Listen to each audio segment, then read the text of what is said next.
Hello and welcome to Do You See What I See? Today we have a very special guest, a very prolific writer.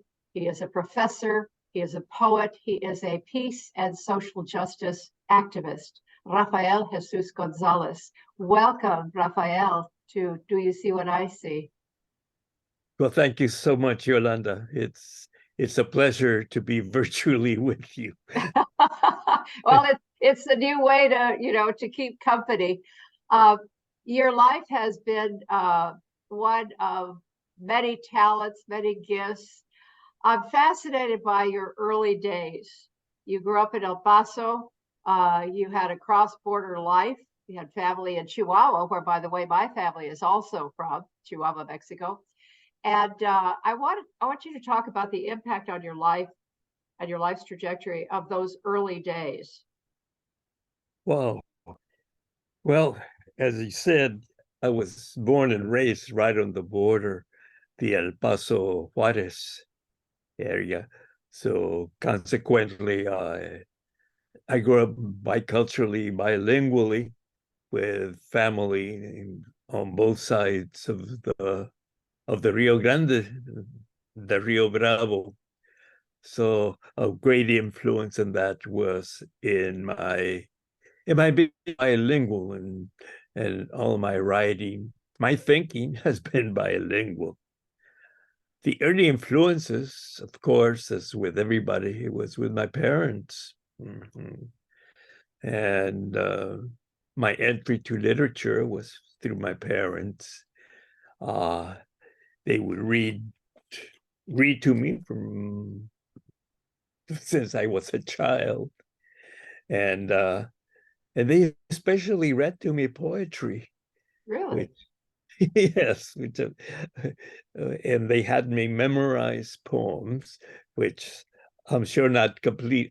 I could completely understand as a child, to be recited at family gatherings on Sundays at my grandparents' house, my maternal grandparents. So I grew up with language and with poetic language. Yeah, so that's. Well, that's a fascinating. I think that is very es muy mexicano, as opposed to this side of the border when you're a young child. I think I could share a story with you, but that'll be another time. But I think that's very important when you learn, you recite, you share in the family setting. I've been in settings like that in Mexico, where they had 3 generations and they were sharing stories and songs and poems, whatever the age of the person that was there, the grandparent or the young child. It's a beautiful practice. And it's a way of transmitting values, virtues, which of course were part of, our cultural upbringing. And something in your education, I remember that you did some study in Mexico. And I have the feeling that your studies in Mexico opened you up in a different way, perhaps to the greater literature of the Mexican culture, the Spanish-speaking world. Am I correct? Yes, well, the poetry that my parents read to me was of course in Spanish, so that the poets that I learned as a child was Amado Nervo, Rosario Castellanos, Juan Iturbide, the classical poets. My mother, before she was married, put together an anthology of poetry that she typed very carefully. There's not a single typo on the 250 pages of the anthology, and this was before whiteout. So she's been a very good typist, and I don't know how many drafts she went through to get it in such a perfect condition. Yeah. That's wonderful, because poetry is, I find that it's been said, I think that the poet is the conscience of society, something like that. And So to infuse us with that, it's very inspiring. We used to learn poetry in school. I remember The Raven in particular. But I would love to have had more exposure to poetry in Spanish. I think that would have been very exciting. And in rereading my book, It's All of the Frijoles, I have wonderful poetry in there. And I revel in it when I read it and listen to it and hear it again, and wish we could just have recordings of it playing everywhere to inspire us. But, going back to your early days, so you were going to become a doctor, then you went into philosophy and literature, and you started writing poetry. What sparked that? You yourself writing the poetry?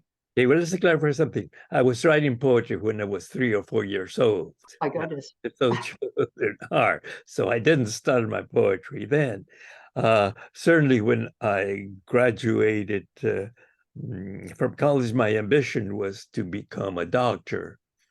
And of course, my parents did not have the money to send me to college. So after high school, I joined the U.S. Navy in order to get the GI Bill.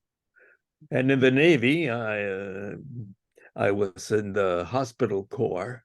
So I worked in hospitals and in the field. The first 2 years were at Corona Naval Hospital in Southern California. And then for my sea duty, I was transferred to the Marine Corps and spent those second 2 years in Hawaii as a staff sergeant in the Marine Corps, in the medical corps. So when I got out of the Navy, I enrolled at the University of Texas at El Paso.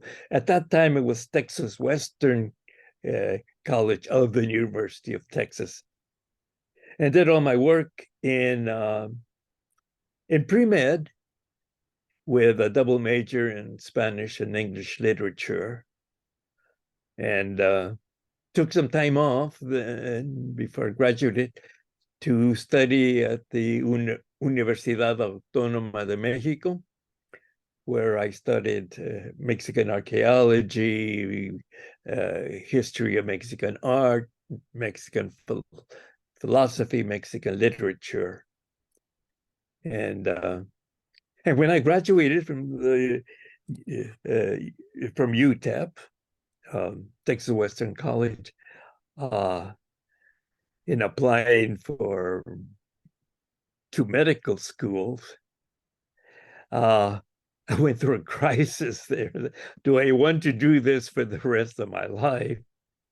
And I decided that my heart was really into literature, the liberal arts.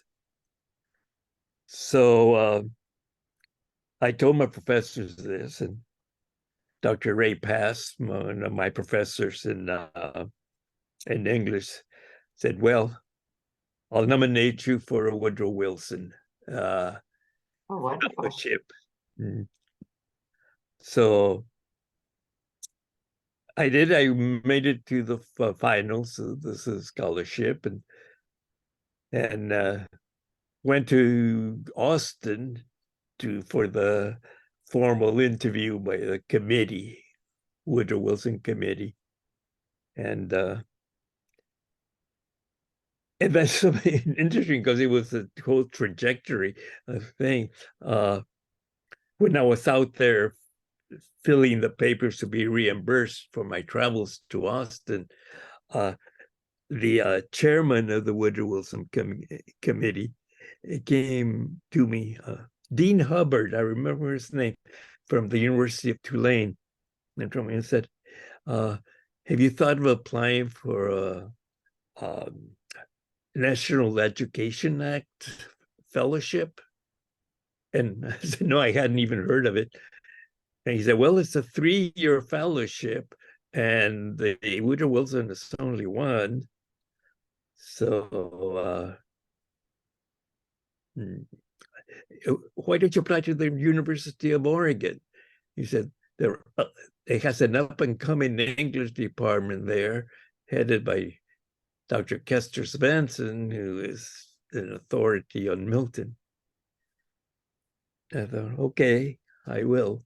Meanwhile, I had been accepted to the University of California, Berkeley's graduate school in English, where I intended to apply the Woodrow Wilson fellowship, and I got it. And well, in February, I got a telegram from the University of Oregon, will you accept an EA fellowship? And answer immediately. And I really wanted to go to Berkeley. Well, that's a great school, and it's interesting that you've ended up back in Berkeley, and you were named the professor, poet emeritus of Berkeley. I mean, that's quite an honor. So you shifted into literature and poetry. You went to Berkeley in those early days, and did you begin writing poetry? You were writing it before, but you became a professor of literature and poetry, and you taught at various universities, 3 universities, I think it is, and you've been awarded acknowledgement for your peace and social justice work, your poetry, your activism. All aspects of your life have been honored and awarded. You're being a peace activist and social justice activist. I found it interesting when I said, how would I describe you? A peace activist. And you said peace and social justice. He says, what you said, without justice, there is no peace. Talk about the conflagration, the interfacing of poetry and peacemaking, of peace and justice. Okay. Well, many of the poems that I was introduced at the beginning of my life, you might say, always had themes in them of justice. And my parents are very conscious of that. So I learned my values of justice and of activism from my parents. I must say that my first act of civil disobedience was when I was in high school. In high school, in my junior year, I was elected president of the student council of my high school. And it happened to be the year that my school, Paso High School, was the host school for the Southern Association of Student Councils. And one day, the sponsor, faculty sponsor of the student council, came to me with a bunch of letters and saying, as president of the host student council, you have to sign these. And they were letters to high schools in the South that were Black. You have to realize that I grew up in a totally segregated times area. And they were letters saying to the schools, sorry, you cannot attend the conference because you're Black, essentially. And I refused to sign those letters. No, my name does not go on those letters. Miss Box then took me to the office of the principal, and they were very kind. And I said, well, we agree with you totally on this, but the bylaws of the Southern Association of Student Councils thing. And I just wouldn't budge. And I said, no, I will not sign those letters. So they had the secretary of the association sign the letters instead. So that I think from a very early age, I have been involved in activism, in justice. And when one writes, one thing that I was very conscious of very early was that one has an obligation to raise one's voice against what one thinks is injustice and is unfairness. And as one gains more and more, the craft of writing and gaining one's voice, one feels the obligation, the responsibility to speak for the voiceless. And I've always been conscious of that. Certainly poetry itself is by its very nature a celebration. But in that celebration, one must always also raise one voice to that which is not to be celebrated, the one that impinges upon beauty, impinges upon truth, impinges upon justice. So I try, I do both. I write poetry of pure celebration of the awe one feels before creation, and certainly also many of them are poems of protest, and usually they merge. It's not either one or the other, they're interwoven.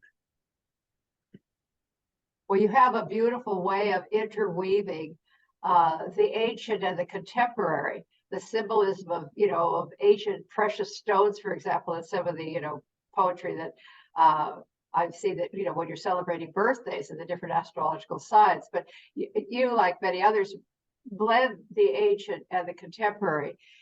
And there is much to be learned from the ancient that we seem to be dropping out of awareness in the modern day, thinking that there's only one way of looking things and it's post Descartes, rather than looking at the magic and the mysticism, the beauty, the wholeness, the wonder, the awe, all of those things that you're talking about, that should be part of our celebration of life, and praising the fact that we are alive and here to do good in the world. It's been told by all the great teachers and prophets of the world, do good, be good, love the creator, whatever you choose to call it.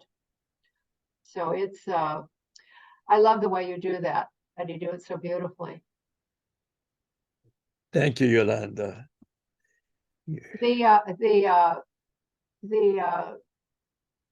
Again, though, the connection between the activism and the poetry seems to be a thread in poetry. But I remember at President Obama's, was it President Obama's? The young woman who read a poem, was that Obama, or that might have been, no, it had to have been Obama. Maybe it was Biden's, I can't remember. Time is starting to, what happened when? I'm trying to go back, and I think I'm going to write a short story book, because there are moments in history that I think back on. You, and thinking back on those moments, you became involved in the movement to disarm, also, engaging in a protest at the Lawrence Livermore Laboratories when you were young. And yes, talk about that. Okay. In 1982, I took a leave of absence from my teaching position at Laney College to help organize the first international of nuclear disarmament. And I spent that year helping organize the first international of nuclear disarmament, and was arrested several times during that time for blockading institutions that were involved in the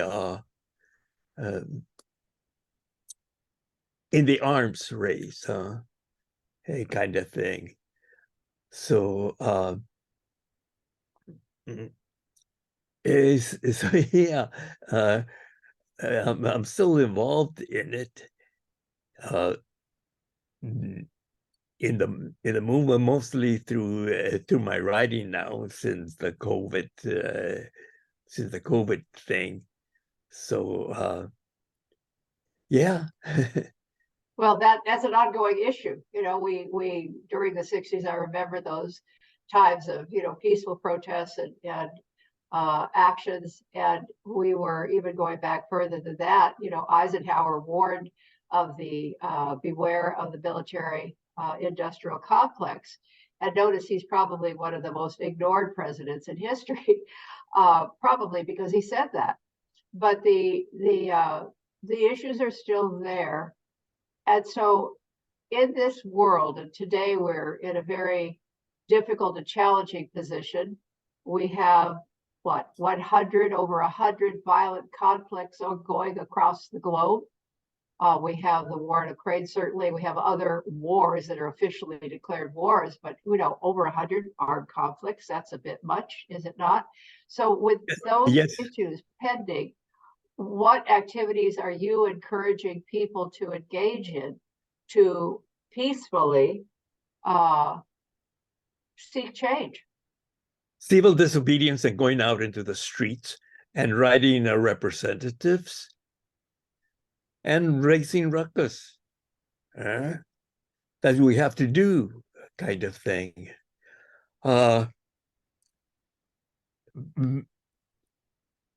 I have two poems I'd like to share with you, especially this on this topic. One of them I wrote while I was held at the Longpont Federal Prison for blockading the test of the MX missile, which was the first strike weapon of the Reagan administration. And there were 500 or so of us that were arrested at the Vandenberg Air Force Base. And well,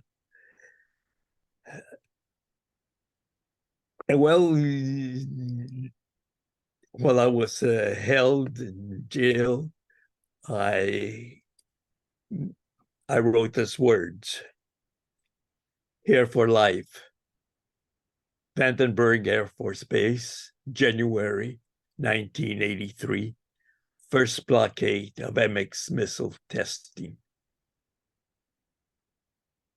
I am here.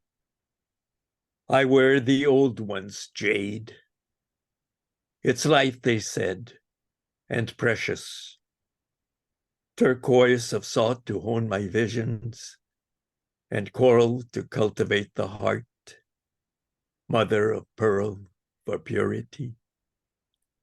I have put on what power I could to tell you there are mountains where the stones sleep, hawks nest there, and lichens older than the ice is cold. The sea is vast and deep, keeping secrets darker than the rocks are hard. I am here to tell you, the earth is made of things, so much themselves they make the angels kneel. We walk among them, and they are certain as the rain is wet, and they are fragile as the pine is tall. We too belong to them. They count upon our singing, the footfalls of our dance, our children's shouts, their laughter. I am here for the unfinished song, the uncompleted dance, the healing, the dreadful fakes of love. I am here for life, and I will not go away. And that is a promise,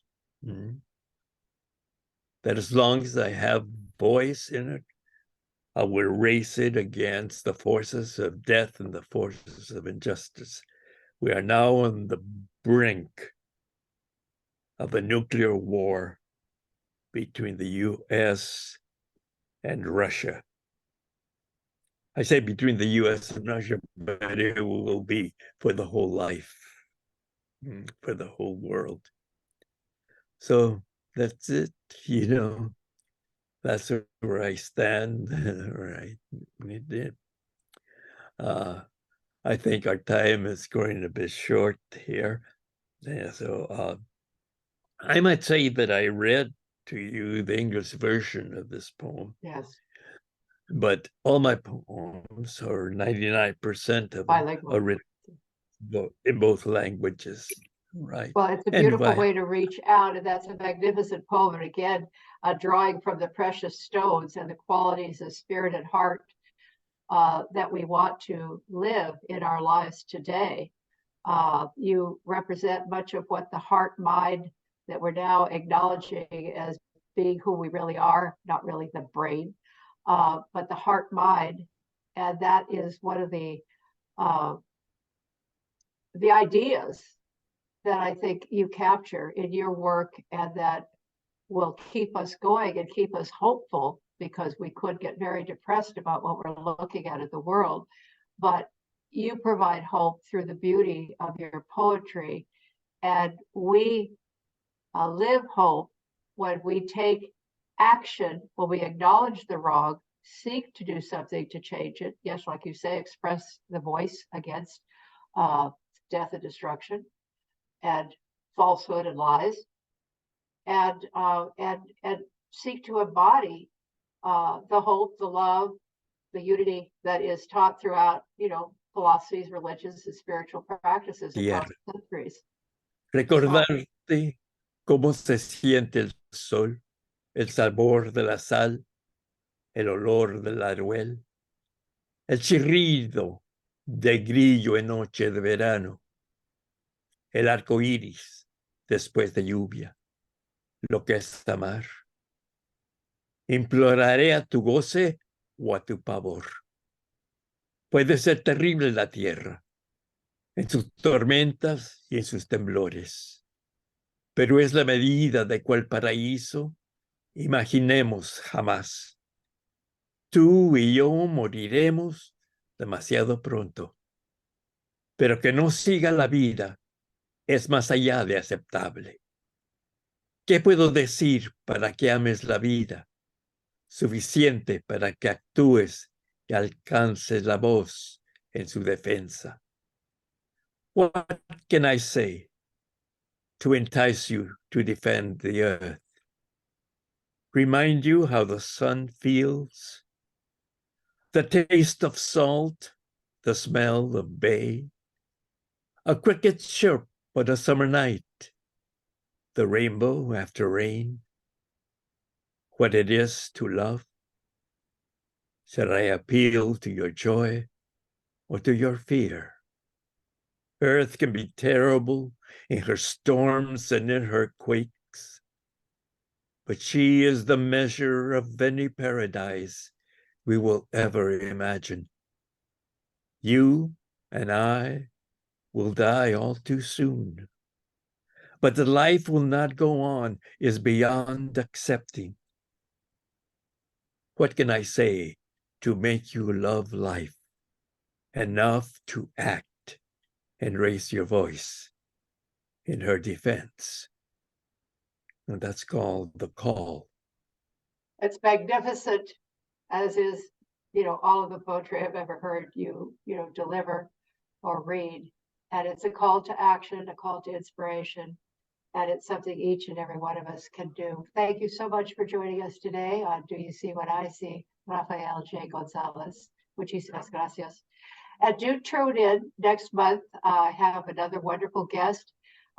It's author and activist, we love those activists, author and activist Denise Chavez, and she'll be coming to us next month in September as our guest. Thank you so much for joining me on Do You See What I See? I'm Yolanda Nava. Thank you.